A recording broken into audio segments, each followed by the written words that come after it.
warahmatullahi wabarakatuh. Waalaikumsalam warahmatullahi wabarakatuh. Selamat siang tuan-tuan. Siang. Sekarang saya akan membuka sidang pertama kita. Tuan-tuan terhormat, pada hari ini kita menulis Undang-Undang Dasar Negara Republik Indonesia yang kemerdekaan kemarin. Maka berhubung dengan itu, saya minta kepada tuan-tuan sekalian agar kita dapat bertindak dengan cepat dalam sidang sekarang ini. Saya minta kepada tuan-tuan sekalian supaya misalnya mengenai hal-hal garis besar untuk merangsangkannya dan perubahan-perubahan yang penting saja kita dalam sidang ini. Saya minta kepada Tuan Hatta Jimak Yogyo untuk beritahukan kepada tuan-tuan sekalian perubahan-perubahan apa saja mengenai pembukaan Undang-Undang Dasar serta pasal-pasal Undang-Undang Dasar. Silakan. Tuan Ketua yang terhormat dan sidang semua yang terhormat, di antara berbagai usul yang masuk ialah yang pertama, menghilangkan pernyataan Indonesia Merdeka serta pembukaan yang lama dan menggantinya dengan pembukaan yang semula dirancang oleh panitia kecil yang belum ada di muka tuan-tuan semua. Baiklah, nanti saya akan bacakan di sini. Jadi, pendek kata, kita kembali kepada preambul yang lama. Dahulu ada panitia kecil yang telah merencanakan untuk undang-undang dasar kita. Kemudian diubah dan dipecahkan menjadi dua, ialah pernyataan Indonesia Merdeka dan pembukaan. Sudah nyata bahwa lebih baik kita kembali kepada preambul yang lama. Inilah perubahan yang pertama. Oleh karena hasrat kita semua ialah mewujudkan Indonesia seluruhnya. Supaya kita mewujudkan persatuan yang bulat,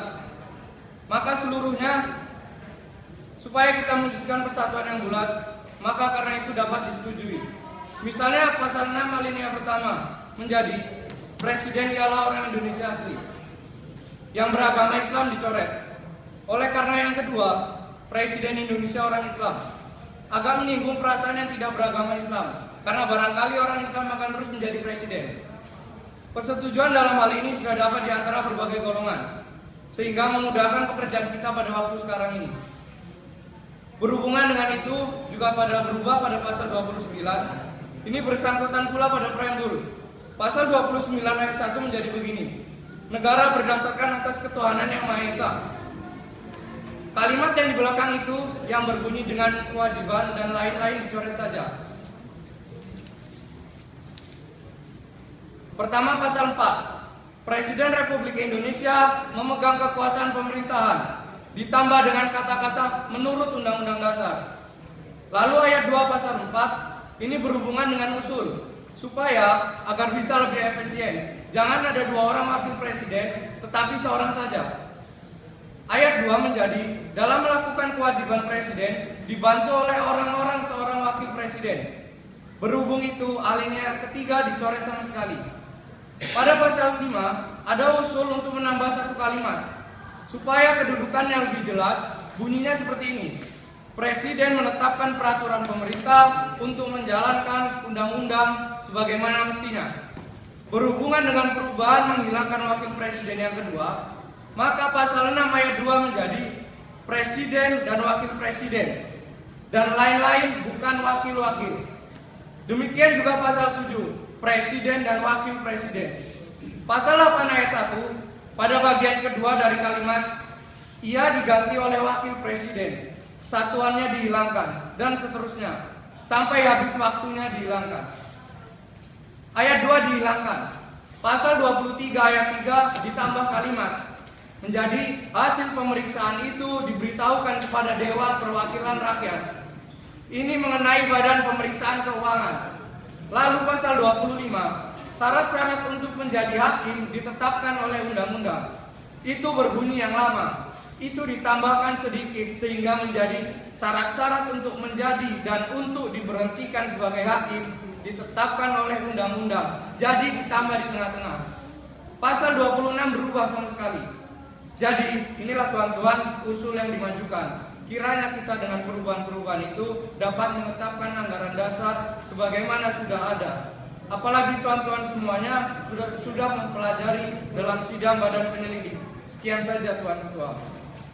Supaya pemeriksaan bisa cepat, saya akan bacakan terlebih dahulu preambul atau pembukaan Undang-Undang Dasar. Pertama, yang diubah adalah mukadimah diganti dengan pembukaan. Kemudian kata-kata yang tadi sudah disebutkan oleh Tuan Muhammad Hatta. Baiklah, saya membaca sekali lagi.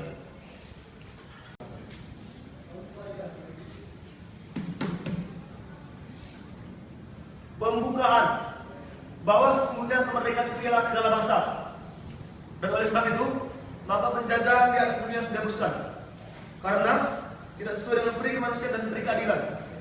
Dan perjuangan pergerakan kemerdekaan Indonesia telah sampailah pada saat yang berbahagia dengan selama sentosa mengantarkan rakyat Indonesia ke depan pintu gerbang kemerdekaan Indonesia yang bersatu, berdaulat, adil dan makmur atas berkat rahmat Allah yang Maha Kuasa, dan dengan didorongkan oleh keinginan luhur supaya berkehidupan kebangsaan yang bebas. Maka rakyat Indonesia menyatakan dengan diri kemerdekaannya. Kemudian daripada itu, untuk membentuk suatu pemerintahan negara yang melindungi bangsa Indonesia dan seluruh kepadaan Indonesia, dan untuk memajukan kesejahteraan umum, mencerdaskan kehidupan bangsa, dan itu melaksanakan ketertiban dunia yang merasakan kemerdekaan abadi dan keadilan sosial. Maka disusunlah kemerdekaan kebangsaan Indonesia itu dalam suatu hukum dasar negara Republik Indonesia yang berbentuk dalam suatu susunan negara Indonesia yang berkedaulatan rakyat dengan berdasarkan kepada ketuhanan yang Maha Esa menurut dasar kemanusiaan yang adil dan beradab, persatuan Indonesia, dan kerakyatan yang dipimpin oleh hikmat kebijaksanaan dalam permusyawaratan perwakilan, serta dengan mewujudkan sesuatu keadilan sosial bagi seluruh rakyat Indonesia. Tuan-tuan, demikianlah pembukaan itu. Diharapkan supaya usul itu sedapat mungkin dengan secara kilat bisa diterima. Begini tuan-tuan, Tuan Ki Bagus mengusulkan supaya dipakai perkataan ketuhanan yang Maha Esa dan perkataan menurut dasar kemanusiaan dan perkataan begini Tuan, berdasar kepada apakah republik kita itu? Ketuhanan yang Maha Esa menurut dasar kemanusiaan yang adil dan beradab. Perkataan menurut dasar dicoret. Jadi ketuhanan yang Maha Esa, kemanusiaan yang adil dan beradab, persatuan Indonesia, dan kerakyatan, dan seterusnya. Tuan-tuan semua paham? Paham. Tidak ada usul lagi? Cut. Kemerdekaan itu disusun berdasarkan undang-undang dasar. Kita lalu membuat undang-undang dasar. Tidak Tuan, kemerdekaan pemerintahan kita disusun berdasarkan undang-undang dasar. Tidak Tuan, pemerintahan disusun dalam suatu undang-undang dasar. Sudah? Tuan-tuan lain? Tuan-tuan lain? Kalimat kedua, pintu gerbang itu tidak ada. Jadi, baiklah kata-katanya diganti dengan ke negara Indonesia. Mengantarkan rakyat Indonesia ke negara Indonesia. Tidak perlu gerbang. Saya kira tidak berkeberatan dengan adanya kalimat pintu gerbang, sebab negara Indonesia belum ada. Sebab negara Indonesia belum ada. Rakyat kita antarkan ke muka pintu gerbang saja. Kalau disebutkan negara Indonesia, kita melangkah kepada ground way, itu bedanya. Sekarang kita bawa ke muka pintu gerbang saja. Tuan Otto telah mufakat. Tuan-tuan, tidak ada lagi perubahan? Silakan Tuan Gusti. Ayat 3, atas berkat rahmat Allah digantikan dengan Tuhan saja, Tuhan yang Maha Kuasa.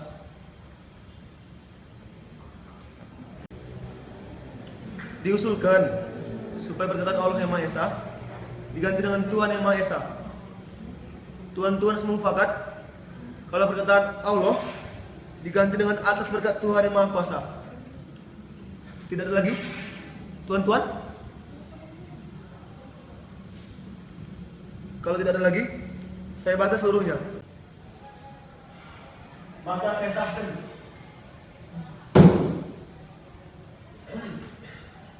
pembukaan bahwa sesungguhnya kemerdekaan itu ialah segala bangsa. Dan oleh sebab itu, penjajahan di atas dunia harus dihapuskan karena tidak sesuai dengan peri kemanusiaan dan peri keadilan.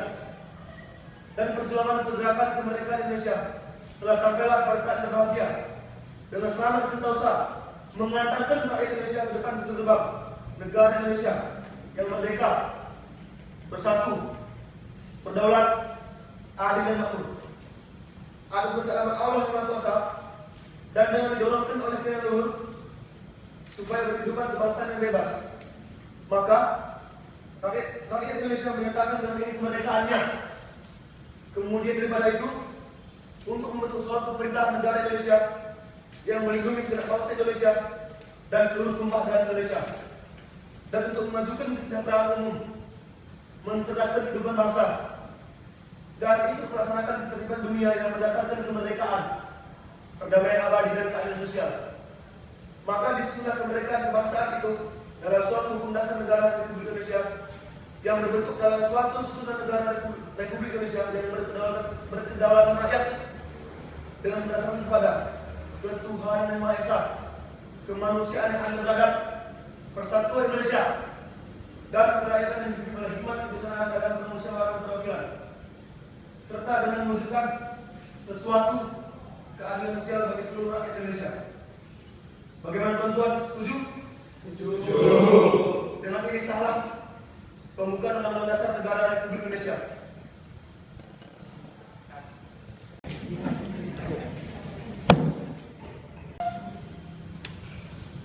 Tuan-tuan, sidang sekarang ini akan membahas tentang susunan pemerintahan. Jadi, saya bicara tentang Undang-Undang Dasar. Lebih dulu saya mengenai pemandangan umum atau global atas Undang-Undang Dasar itu. Tapi, saya minta supaya pembicaraan ini dapat kita laksanakan secara singkat saja. Jika sudah ada pandangan umum, kemudian akan saya bicarakan. Sekarang tuan-tuan, saya bicara Undang-Undang Dasar. Lebih dulu saya pemandangan umum atau global atas Undang-Undang Dasar ini. Tetapi saya minta supaya pembicaraan ini dapat secara singkat saja dilaksanakan. Jika sudah ada pandangan umum, kemudian akan saya bicarakan pasal demi pasal. Apakah tuan perlu tentang penerangan akan Undang-Undang Dasar ini? Itu semua, saya silakan untuk memberikan penjelasan tentang opsinya. Pokok pikiran untuk Undang-Undang Dasar susunan negara ialah begini. Kedaulatan negara ada di tangan rakyat. Sebagai penjelasan rakyat di dalam suatu badan yang dinamakan di sini Majelis Permusyawaratan Rakyat. Jadi Majelis Permusyawaratan Rakyat adalah suatu badan negara yang memegang kedaulatan rakyat. Ialah badan yang paling tinggi yang tidak terbatas kekuasaannya. Maka Majelis Permusyawaratan Rakyat menetapkan garis-garis besar haluan negara, sedangkan Presiden dan Wakil Presiden diangkat kepala Majelis Permusyawaratan Rakyat berada di bawah Majelis Permusyawaratan Rakyat. Jadi Presiden antar governor, tidak dewan governor. Dan di bawah Majelis Permusyawaratan Rakyat menjalankan haluan negara yang ditetapkan oleh Majelis Permusyawaratan Rakyat. Presiden tidak mempunyai politik sendiri, tetapi mesti menjalankan haluan negara yang telah ditetapkan. Diperintahkan oleh Majelis Permusyawaratan Rakyat. Ia diperintahkan oleh Majelis Permusyawaratan Rakyat. Begitu gambarnya. Di bawah pemerintah pusat ada pemerintah daerah. Tentang pemerintah daerah, di sini hanya satu pasal yang berbunyi pemerintah daerah susun dalam undang-undang. Hanya saja dasar-dasar yang telah dipakai untuk negara itu harus dipakai untuk pemerintah daerah. Ada satu hal yang diperhatikan juga, yaitu bahwa Majelis Permusyawaratan Rakyat yang lebih tinggi itu tersusun atas Dewan Perwakilan Rakyat, ditambah dengan wakil-wakil dari daerah-daerah, golongan-golongan supaya mewujudkan seluruh rakyat. Yang dinamakan golongan, yaitu golongan-golongan seperti golongan ekonomi. Oleh karena itu menggantungkan kooperatif, kolektif sistem, jadi mungkin ada. Pada waktu pembicaraan di toko saya, ada pernyataan, apakah Menteri Negara bertanggung jawab kepada Dewan Perwakilan Rakyat? Apa sistem parliamentary style? Menteri Negara hanya bertanggung jawab kepada Presiden. Presiden tidak bertanggung jawab kepada Dewan Perwakilan Rakyat, tetapi Presiden bertanggung jawab kepada Majelis Permusyawaratan Rakyat.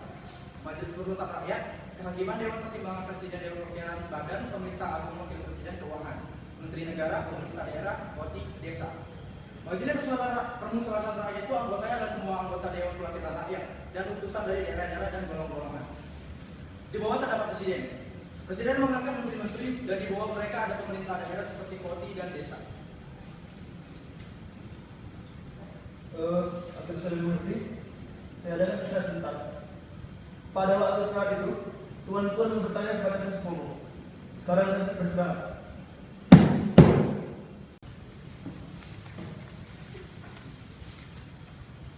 Baik tuan-tuan, sidang saya buka lagi. Saya beri kesempatan untuk membuat pemandangan umum hanya mengenai pokok-pokoknya saja.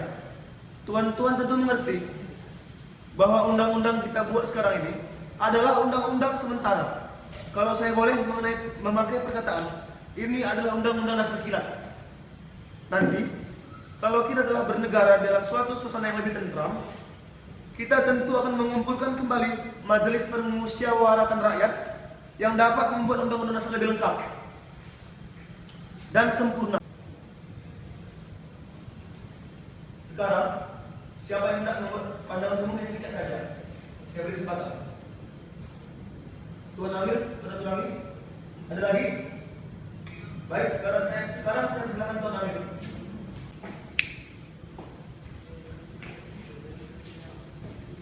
Tuan Ketua, saya mengucapkan terima kasih kepada orang yang berusaha dan menguraikan negara. Saya sebagai orang Indonesia yang ada di Sumatera, saya setuju dengan susunan itu. Hanyalah untuk menyenangkan hati penduduk Sumatera, ingin saya kemukakan sekarang bahwa pulau-pulau di luar Jawa diberi pemerintahan di sana, supaya rakyat berhak mengurus rumah tangganya sendiri dengan seluas-luasnya. Itu saja. Terima kasih. Itu mengenai cara pemerintahan akan dibahas kemudian. Paduka Tuan Ketua, mengingat keadaan sekarang dan nasihat Paduka Tuan, ucapan saya singkat saja. Benar Paduka Tuan, bahwa Broadband ini menurut rasa saya perlu ditambah dengan beberapa artikel dan beberapa peraturan untuk menyempurnakan jalannya pemerintahan. Kemudian hari, apabila suatu backloading satu anggaran belanja ditolak oleh Badan Perwakilan Rakyat, bisa kejadian itu mengadakan konflik, itu harus diurus dan tentu dengan jalan permusyawaratan.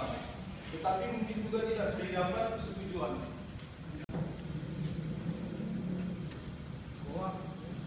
Tuan-tuan yang hadir semua yang terhormat, berhubungan dengan persyaratan dari pimpinan, maka benarlah bahwa ini adalah suatu undang-undang dasar kilat. Akan tetapi meskipun demikian, ada syarat-syarat dari suatu undang-undang dasar yang tidak boleh kita lupakan. Nanti saya kemukakan beberapa pasal yang saya harap tidak akan menimbulkan pembantahan, karena maksudnya ialah sedikit memperbaiki bangunannya saja. Suatu perubahan yang saya tambahkan, yang saya usulkan, yaitu tentang perubahan undang-undang dasar. Di sini belum ada artikel tentang perubahan undang-undang dasar, dan itu menurut pendapat saya masih perlu diadakan. Terima kasih. Sekarang saya silakan proses Supomo. Pertama tentang pertanyaan dan aktuani. Memang sebetulnya lebih baik menurut pendapat saya kalau di sini pernah dijelaskan bagaimana soalnya apabila di waktu perang Dewan Perwakilan Rakyat tidak menerima pertanyaan anggaran pemerintah. Bagaimana? Oleh karena saya usulkan supaya pasal 23 ayat 1 itu dengan ketentuan bahwa apabila Dewan Perwakilan Rakyat tidak menyetujui anggaran yang diusulkan oleh pemerintah, maka akan dijalankan dengan anggaran tahun yang lalu. Umpamanya sama sekali tidak diterima, haruslah ada jalannya, sebab negara harus berjalan. Kedua, dari saudara Amir, badan kita harus menerima sebagai dasar bahwa urusan rumah tangga pada dasarnya harus diserahkan kepada daerah. Akan tetapi lebih baik hal ini dimaksudkan dalam undang-undang, tidak dalam undang-undang dasar. Berhubungan dengan usulan Tuan Iwa itu, memang harus bab 17 tentang perubahan undang-undang dasar, yaitu yang memuat pasal baru ayat 1 yang menentukan bahwa untuk mengubah undang-undang dasar sekurang-kurangnya dari jumlah anggota yang hadir. Jadi untuk mengubah undang-undang dasar sekurang-kurangnya dari banyaknya anggota yang hadir. Baik, terima kasih Tuan Supomo. Nanti akan membicarakan pasal demi pasal. Sekarang, apa ada lagi yang mengenai argumen guys?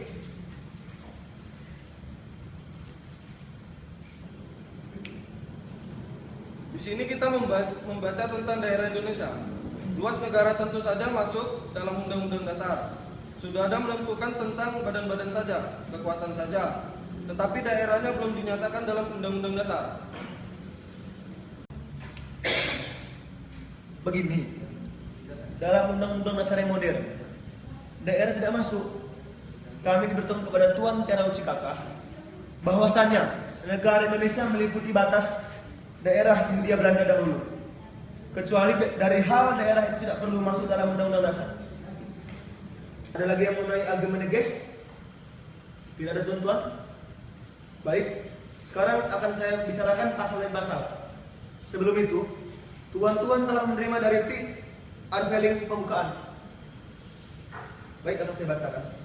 Undang-Undang Dasar bab 1, bentuk dan kedaulatan negara. Pasal 1 ayat 1. Negara Indonesia ialah negara kesatuan yang berbentuk republik. Setuju? Setuju. Pasal 2. Kedaulatan adalah di tangan rakyat dan dilakukan sepenuhnya oleh majelis. Dan dilakukan sepenuhnya oleh majelis permusyawaratan rakyat. Setuju? Setuju. Selanjutnya adalah bab kedua tentang majelis permusyawaratan rakyat.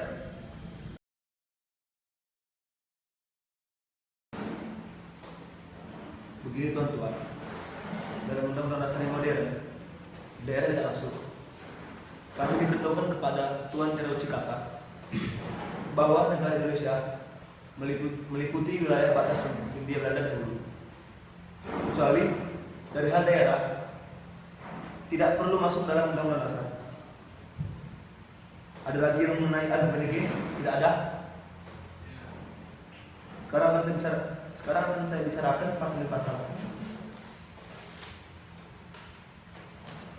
Sebelum itu, tuan-tuan telah menerima ketika unveiling pembukaan. Oke, yang saya bacakan.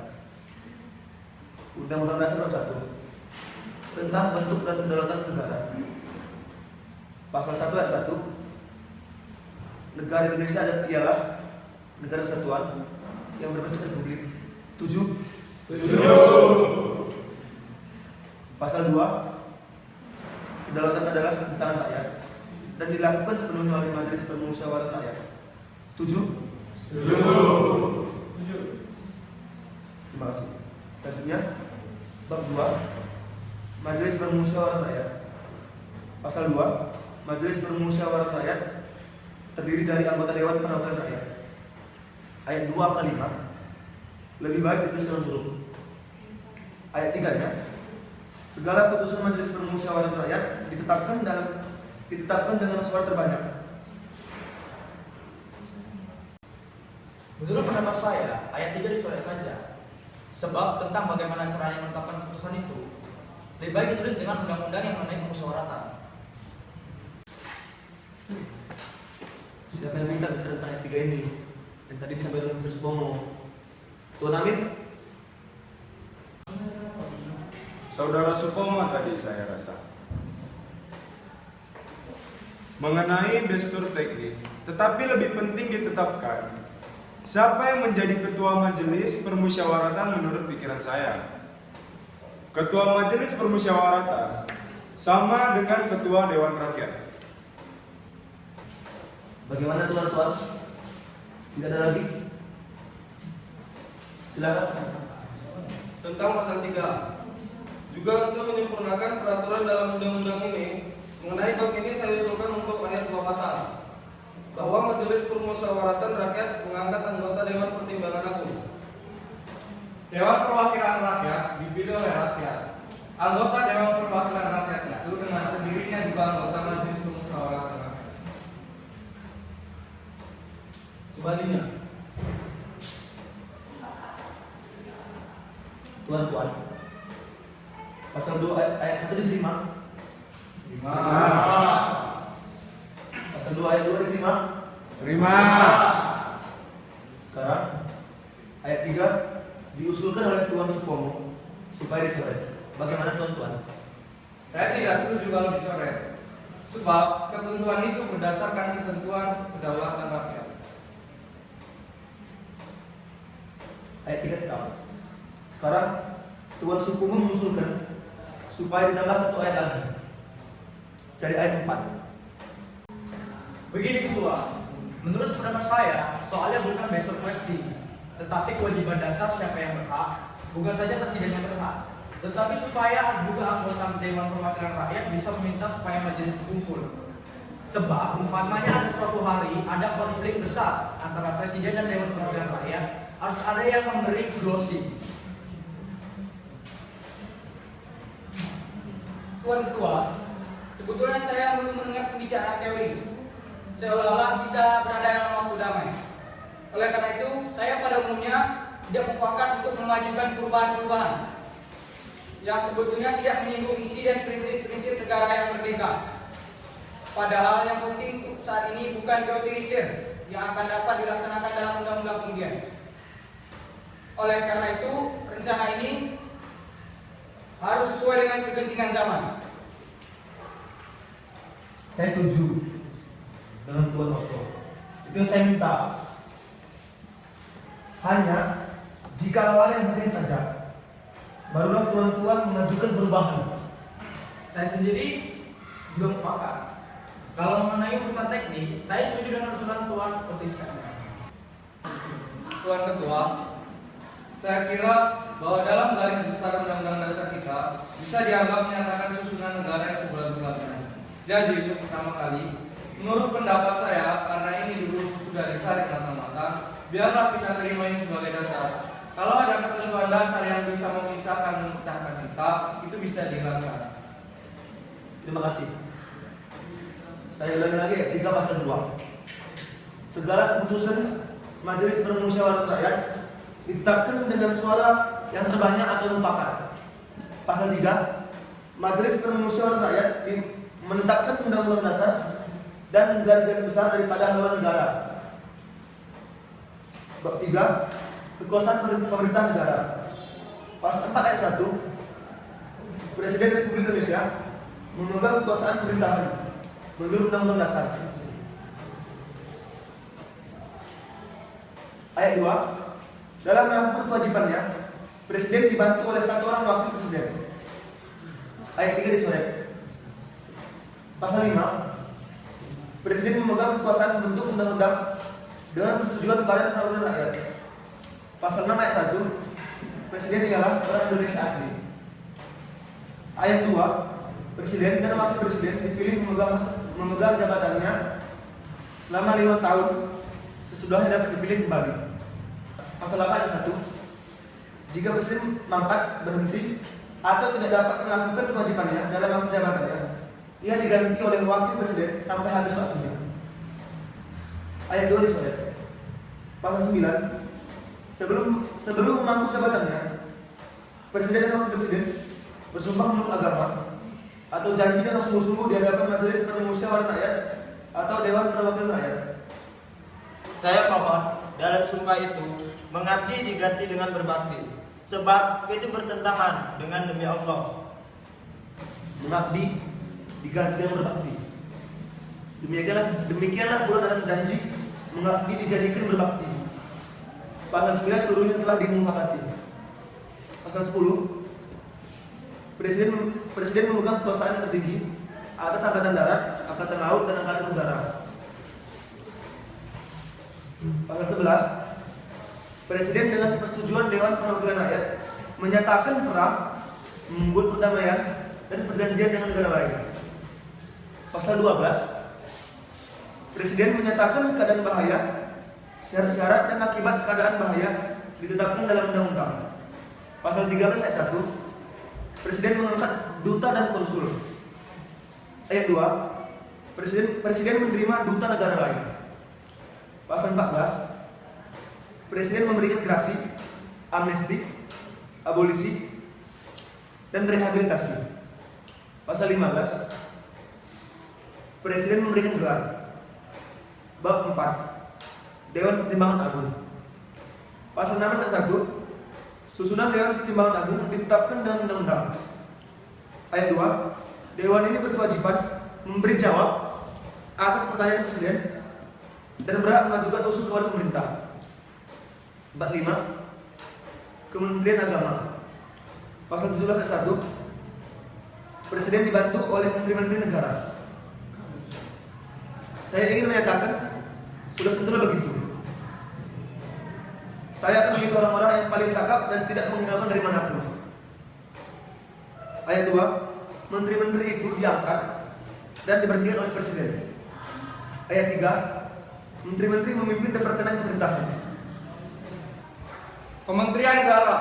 Pemerintah daerah terdapat pada bab 6 pada pasal 18, pemerintah daerah Indonesia atas daerah besar dan kecil dengan susun pemerintahannya ditetapkan dengan undang-undang. Pasal 7, Dewan Perwakilan Rakyat.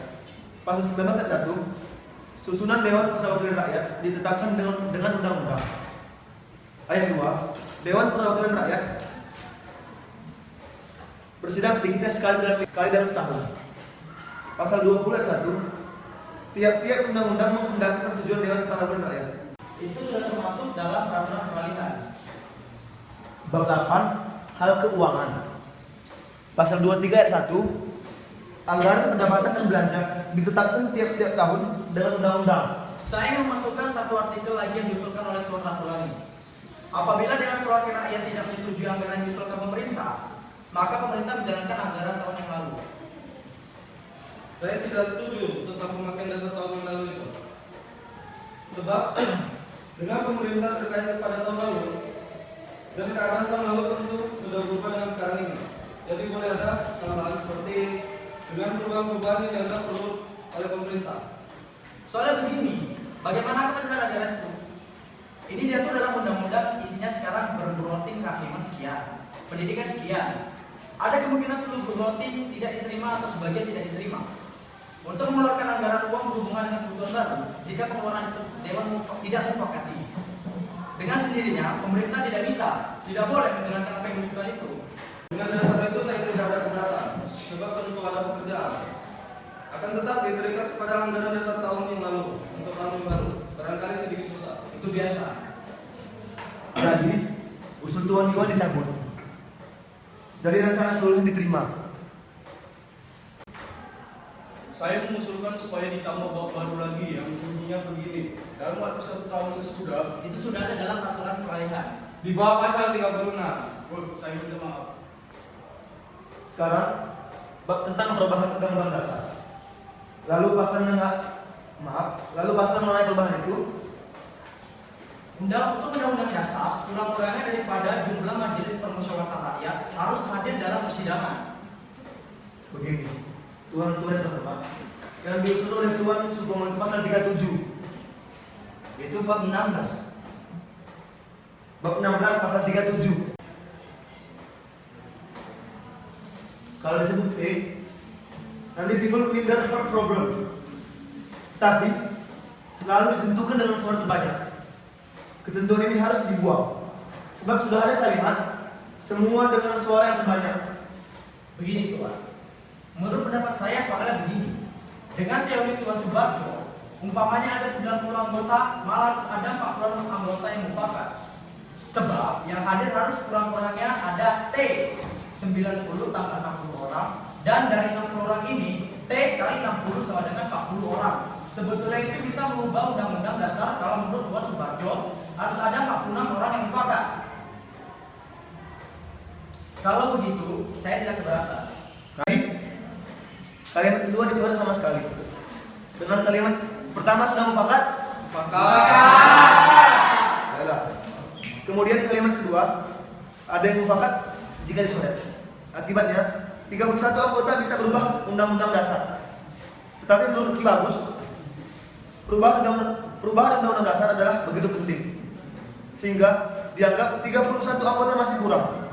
Karena itu beliau setuju dengan kalimat dahulu yang diusulkan oleh Tuan Supomo. Sekarang kita memilih antara dua paham ini.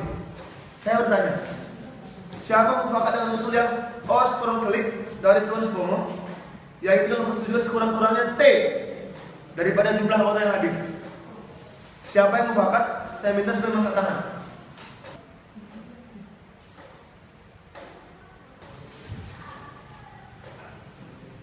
Tuan-tuan yang terhormat, dengan ini masuklah kalimat kedua.